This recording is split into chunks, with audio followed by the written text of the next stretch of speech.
Hello friends, પન્નાની રસોઈમાં તમારું સ્વાગત છે। આજે આપણે ભરવા શાકનો ભરવા મસાલો બનાવીશું। આ મસાલાનો ઉપયોગ કરી તમે રીંગણ, કારેલા, ભીંડા અને પરવળ જેવી કોઈપણ ભરવા શાક બનાવીને ખાઈ શકો છો। તો ચાલો બનાવવાનું શરૂ કરીએ। તો ભરવા મસાલો બનાવવા માટે સૌથી પહેલાં તો અહીં આપણે લેશું 1 વાડકી સિંગદાણા અને એની સાથે જ અડધી વાડકી જેટલું કોપરું લેવાનું છે સૂકું। અને કોપરું છે ને એ સિંગદાણા સાથે સરસ શેકાય એટલે મેં એને થોડી સ્લાઇસ કરીને એડ કર્યું છે। તો સૌથી પહેલાં આપણે કોપરું અને સિંગદાણા લેશું અને એ બંનેને થોડું શેકી લઈએ। તો 2 થી 2.5 મિનિટ માટે થોડા સિંગદાણા અને કોપરું શેકાય ત્યાં સુધી એને શેકીને તૈયાર કરવાનું છે। અને ત્યાર પછી જ આપણે બીજી વસ્તુ છે જે એડ કરવાની। હવે આપણે બીજી વસ્તુ આની અંદર એડ કરીશું। તો આપણે આની અંદર એડ કરીશું હવે 1 વાડકી જેટલા જ ચણાના દાળિયા। તો જે રોસ્ટેડ ચણાના દાળિયા આવે ને એ દાળિયા લીધા છે મેં। તમે આની જગ્યાએ બેસન કે ચણા હોય ને એને લઈ શકો છો એના છોતરા હટાવીને।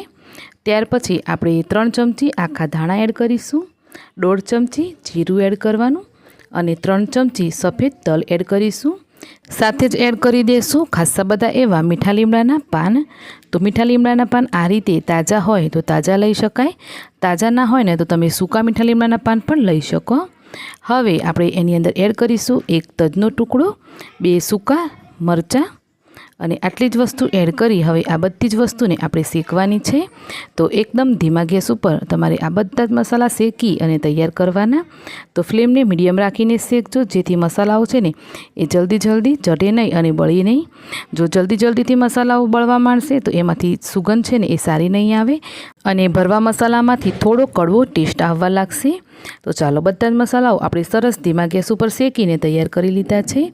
તો હવે આપણે આ મસાલાઓને છે ને પીસવાના છે, પરંતુ હા મસાલાઓ આપણે પહેલાં તો થાળીમાં કાઢી લઈએ અને એકદમ ઠંડા થવા દઈએ।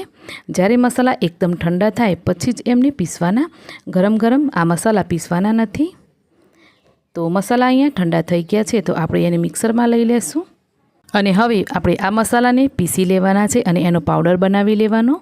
તો આ મસાલાનો પાવડર છે ને એ તમારે એકદમ બારીક નહીં કરી દેવાનો, થોડો હાથમાં આપણે અડકીએ ને તો એ દરદરું રહેવું જોઈએ એ રીતે દળીને તૈયાર કરવાનું।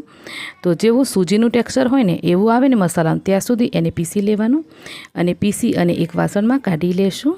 તો અહીંયા મારે જે મિક્સરનું બાઉલ હતું એ નાનું હતું એટલે મેં 2 વાર કરી અને મસાલાને પીસી લીધો છે। તો આ રીતે બધા જ મસાલાને પીસી લેવાના અને ત્યાર પછી એની અંદર આપણે એડ કરીશું 2 મોટા ચમચા ભરી અને કાશ્મીરી લાલ મરચું પાવડર। તો કાશ્મીરી લાલ મરચું પાવડર એડ કરવાથી મસાલાનો દેખાવ પણ સારો આવશે અને મસાલો વધારે પડતો તીખો નહીં થઈ જાય। અને હવે સ્વાદ પ્રમાણે મીઠું એડ કરી દઈશું, 1.5 ચમચી હિંગ એડ કરવાની અને ત્યાર પછી 1 થી 1.5 ચમચી હળદર પાવડર એડ કરીશું અને ત્યાર પછી એડ કરીશું આપણે તેલ। તો પહેલાં 4 કપ જેટલું 1 કપ જેટલું તેલ એડ કરવાનું અને બધા જ મસાલાને બરાબર મસળી અને મિક્સ કરવાના।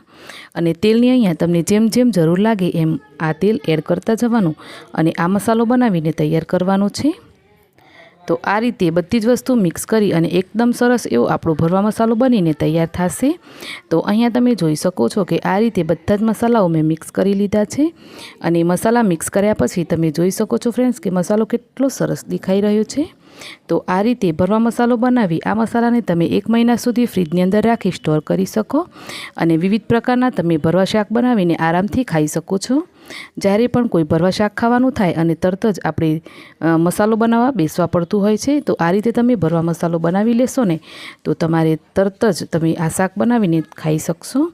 તો ચાલો આ રીતે મુઠ્ઠી દબાવીને તો આ મસાલો મુઠ્ઠીમાં સરસ બાઇન્ડ થવો જોઈએ ત્યાં સુધી આની અંદર તેલ એડ કરવાનું અને તમારે આ મસાલો બરાબર મિક્સ કરી લેવાનો। તો અહીંયા આપણો આ રીતે ભરવા મસાલો બનીને તૈયાર છે। આ મસાલાને કોઈ પણ કાચના કન્ટેનરમાં ભરી અને તમારે એને સ્ટોર કરવાનો, ફ્રીજમાં 1 મહિનો રહેશે અને ફ્રીજની બહાર 10 દિવસ સુધી એવો ને એવું જ રહેશે। તો ચાલો અહીંયા આપણો ભરવા મસાલો તૈયાર થઈ ગયો છે। આ મસાલાનો ઉપયોગ કરી અને આપણે એક ભરવા શાક પણ બનાવી લઈએ। તો જેટલો પણ આપણે શાક બનાવવું હોય એ પ્રમાણે મસાલો કાઢી લેવાનો અને એની અંદર 3 થી 4 ચમચી જેટલું પાણી એડ કરવાનું। તો પાણી એડ કરી અને મસાલાની બરાબર મસળી લેવાનું। તો પાણી એટલું એડ કરવાનું ખાલી 3 થી 4 ચમચી જેટલું જ, ખાલી આની અંદર ભેજનું પ્રમાણ થવું જોઈએ। આ જે મસાલો છે ને એ એકદમ ઢીલો ના થઈ જાય એનું ખાસ ધ્યાન રાખજો। અને આ રીતે તમે કારેલાને બાફી અને એની અંદરથી બધા જ બી કાઢી અને તમે ભરવા કારેલા બનાવી શકો છો. ભરવા ભીંડા, ભરવા રીંગણ, એ રીતે બધું જ ભરવા શાક બનાવી અને તમે ખાઈ શકશો ફ્રેન્ડ્સ. તો મેં આ રીતે ભરવા કારેલા બનાવ્યા છે, સાથે જ મેં ભરવા ભીંડા પણ બનાવ્યા છે. તો એ રીતે તમે ગમે તેવું શાક બનાવી અને ખાઈ શકશો. તો આજની તમને ભરવા મસાલાની રેસીપી કેવી લાગી મને કોમેન્ટ કરીને જરૂરથી જણાવજો ફ્રેન્ડ્સ. અને આજની રેસીપી તમને થોડી ઘણી પણ પસંદ આવી છે તો વિડીયોને લાઇક શેર કરી ચેનલને જરૂરથી સબસ્ક્રાઈબ કરજો. તો મળીશું એક આવી જ નવી રેસીપી સાથે. આવજો.